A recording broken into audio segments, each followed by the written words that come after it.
Hello my friends, welcome back to my channel. Hello everybody, welcome back to my channel. Today's video is a collaboration with Samantha from Books with Samantha. Cosmo wanted to say hello. So I have a bunch of recommendations in this video that are fantasy romances. So this is a video that I've done multiple times before. I think I have at least 3 other recommendation videos and I will have them all linked down below. But these are some that I have read this year, and some of them are ones that I've reread and just really enjoyed that stood the test of time for me. And I like all of these particularly because I think they do have a really good blend of romantic, aching, longing, combined with a really beautiful fantasy setting. So that's why I included these. So let's go ahead and get into it. So the first one I want to talk about is Bethany and Roses by T. Kingfisher. I apologize if I'm mispronouncing Bryony. I did listen to the audio of this book and I still cannot remember how to pronounce it. So this is by one of my favorite authors. I adore T. Kingfisher. I think that she does such a great job of really creating unique characters that you love and feel for, that have great dialogue, great personality, and her books feel cozy, but they don't feel low stakes, and that's something that really compels me to keep reading them. So this one I think is lighter on the romance and really has a beautiful fantasy with very clever spins on a very familiar Beauty and the Beast retelling. So the basic premise of this is we have Bryony, who is a sister, and her father, who was the merchant, has recently died, leaving her and her sisters with nothing, and even like cast out of the city where her family lived and grew up. So she ends up trying to find a way to get them to survive, and she stumbles across this mansion in the woods, obviously, and she ends up being taken prisoner there. And that's where she meets the Beast. And it's not apparent at first whether the Beast is the one who's keeping her prisoner, or if he's a co-prisoner with her, like if he's also being kept there. And they just have such a great relationship that begins as friends and develops into something more. And I loved how this book had enough of the qualities of a Beauty and the Beast retelling that are really familiar, that really get us into the story so we have like a good bearing on what's happening here.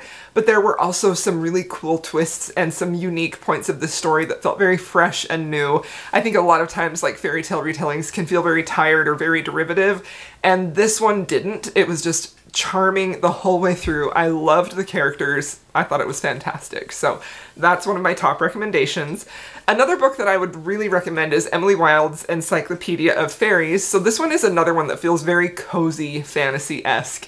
And the romance in here is a little bit light, but it is very, very endearing as well. So we have Emily Wilde, who is sort of the world's authority on fairies, and she's actually in the process of writing her Encyclopedia of Fairies. It's going to be the first of its kind. She is like a trailblazer in her academic field of fairy research, and she has a hard time like connecting with people.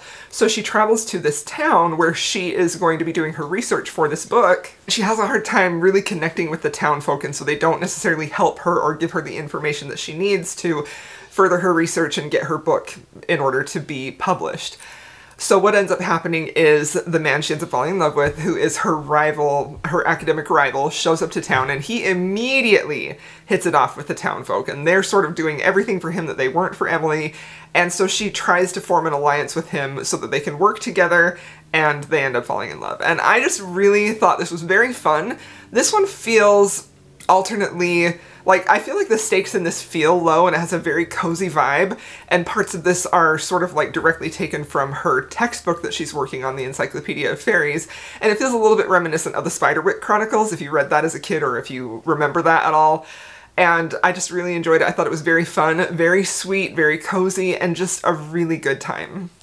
Okay, so now the next book is one that I reread this year that proved to me how much I love and adore this author's work. And I feel like she needs to be mentioned more in the sphere of fantasy romance, and that is Strange the Dreamer by Laini Taylor. I love and adore Laini Taylor so much, and she definitely gets hyped, like a lot of people love her.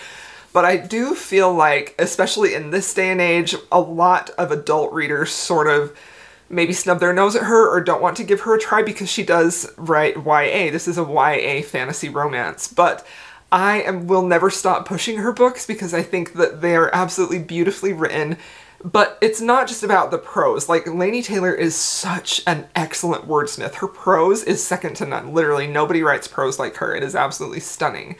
But she also creates these fantasy worlds that are truly so unique, that you've never heard of before, that are so well thought out, that are so well executed and just feel so realistic, while at the same time feeling so fantastical. It feels like you could just step into this world. But the thing that really sells me on Laini's books, 100%, and I'm a huge fan of strong fantasy worlds and beautiful prose. Like, those are two things that are very important to me. The thing that is the most important to me is characters, and that is where Laini really, really shines. Her characters are incredible. They're characters, the ones that you are supposed to love, you love them so fiercely you would protect them at all costs, and the ones that you are supposed to hate, you feel yourself conflicted about, because you see why they make the decisions they do and why they put the characters we love through what they do. And I just think that she has such a good grasp on humanity and bringing those emotions onto the page. And that also really is very clearly executed in how she builds and develops her romances. She captures that feeling of first love like nobody else I've ever read before. I just love and adore her so much. So if that doesn't sell you on her book, this book is achingly romantic and full of longing and that feeling of, this is my person, but we can't be together. Like, it's just so beautifully done. So in this book we have Laszlo Strange. He's the dreamer. He's an orphan, and he has grown up in this library, so he's sort of surrounded himself with all of these like books and studies, and he has spent a lot of his life researching the lost city of Weep. And in the course of his research, he ends up stumbling across some information about the lost city and catches the eye of another like student or person at the time who sort of takes Laszlo's research for himself and claims it's his own, when lo and behold a group of warriors comes from the city of Weep to ask for help, to bring a delegation back to that city to help them. Laszlo ends up getting to go, and that is where the story kicks off, and that's kind of all I want to even tell you about, because it's just such a magical, beautiful book. And if you trust my recommendations at all, and you have not read this yet, please, I am begging you, read it. Like, please. If you like the things that I like, I guarantee you, you will love this. It is fantastic.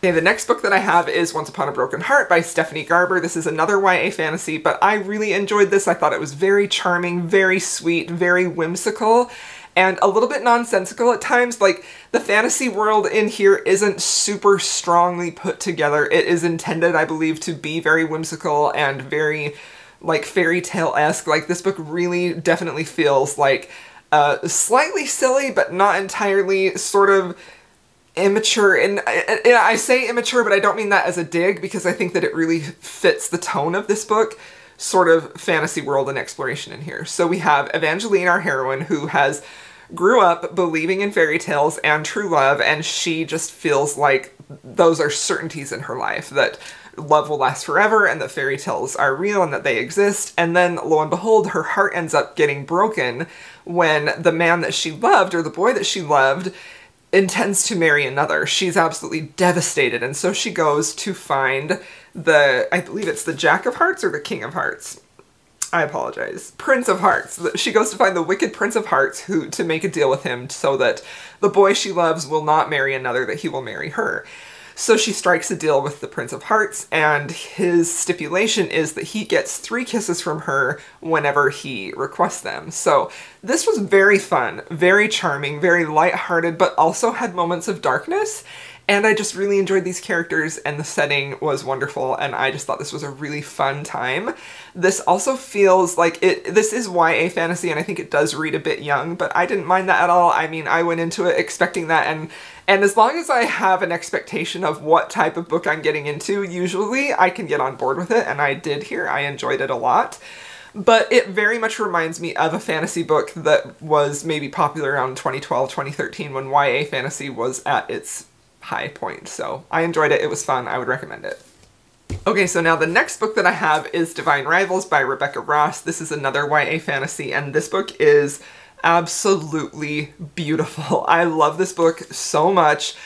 I really, really love Rebecca Ross's writing. She's a very subtle writer, And I think by subtle, I mean that she's very deliberate with the words that she uses, and she's also very deliberate about the scenes that she includes and what they illustrate about the characters and their relationship.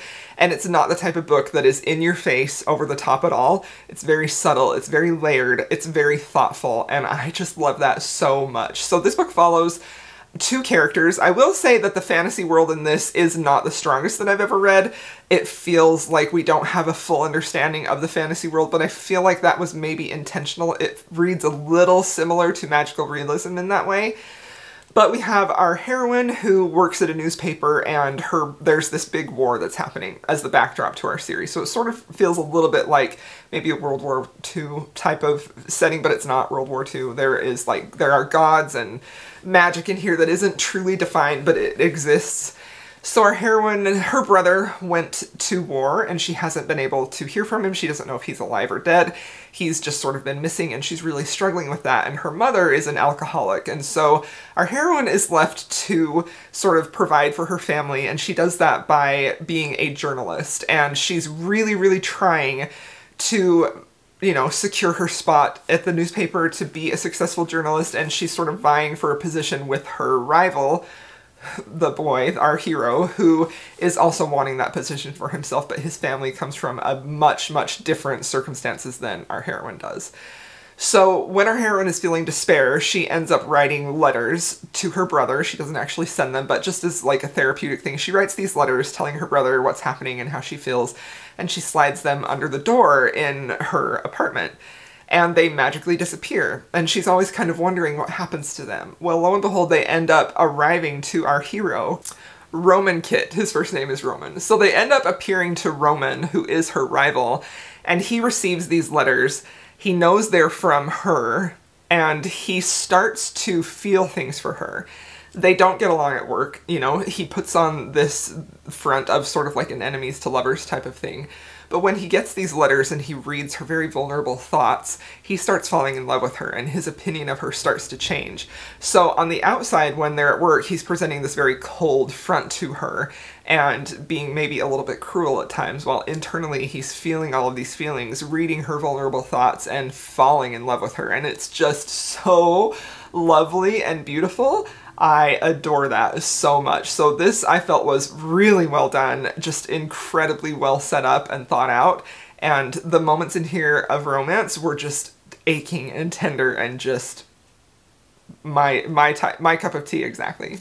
Okay, the next book that I have to recommend is Fireheart by Emma Hamm. So this is a dragon romance where we have our heroine who is a half-elf, and she is, the elf part of her heritage is sort of like condemned by the king, and he's out to kill them and destroy them.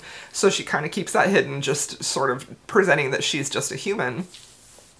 When she ends up getting swept up in a rebellion to kill and displace the king by the people who, you know, are her friends or associates in her real life. So she goes and pretends to be a human, pretends to be this bride at this like bridal fair basically where the king is trying to select a woman, and she ends up going there to try and get into his good graces so she can kill him and, you know, get the evil king gone. The only problem is the king has a dragon bodyguard who goes with him wherever. He's very dangerous. It's, you know, not likely that they're going to take this dragon down. And the other problem is that he's not entirely a dragon, and he's not there of his own free will. The king is holding something over the dragon, and the dragon is actually a man who can shift into a dragon. So the dragon and the half-elf end up working together to try and bring the king down. They sort of have opposing goals, and this was very fun. I really enjoy Emma Hamm's fantasy romances. I think she does fantasy really well, and I really liked these characters. And I liked the unique spin on a dragon shifter hero and a half-elf woman, so I liked this a lot. Okay, and then the last book that I have to recommend is The Beautiful Ones by Silvia Moreno Garcia. This is an absolutely stunning book. This, again, is another very subtle, romantic book. It's not like a necessarily over-the-top romance at all, but that's sort of not my thing, so if you're here looking for my recommendations, you probably know what you're gonna get. But this book is, again, just absolutely beautifully written, and such thoughtful characters, such thoughtful interactions. We have our heroine who is a telekinetic, and she's known as the Beautiful One. That's what the people, Beautiful Ones, that's what the people who have these powers at the time are known as, the Beautiful Ones. But she's having her first season. This is a historical type of setting, like a Regency. I believe it's Regency, I'm not 100% sure.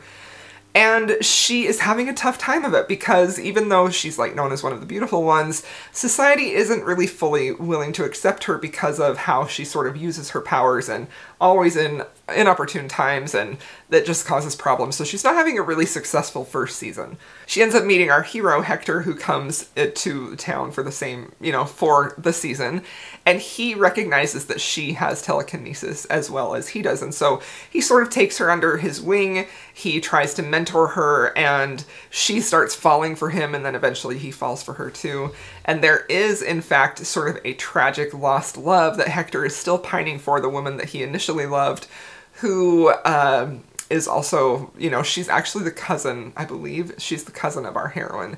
She had gone on to marry somebody else and is very bitter towards our heroine because she watches her fall in love with Hector, and that's what she wanted for herself, but because of her family's circumstances and situations, she couldn't be with Hector. She had to marry someone else. So it's a very complex relationship of these three. Not a lot plot-wise, but a lot of character stuff is happening here, and it's just beautiful and fascinating, and I really enjoyed it. So alright, there you have it. Those are my recommendations for fantasy romances. I hope y'all enjoyed this video. If you have made it this far, please feel free to leave me a purple heart, and I'll see y'all in my next video.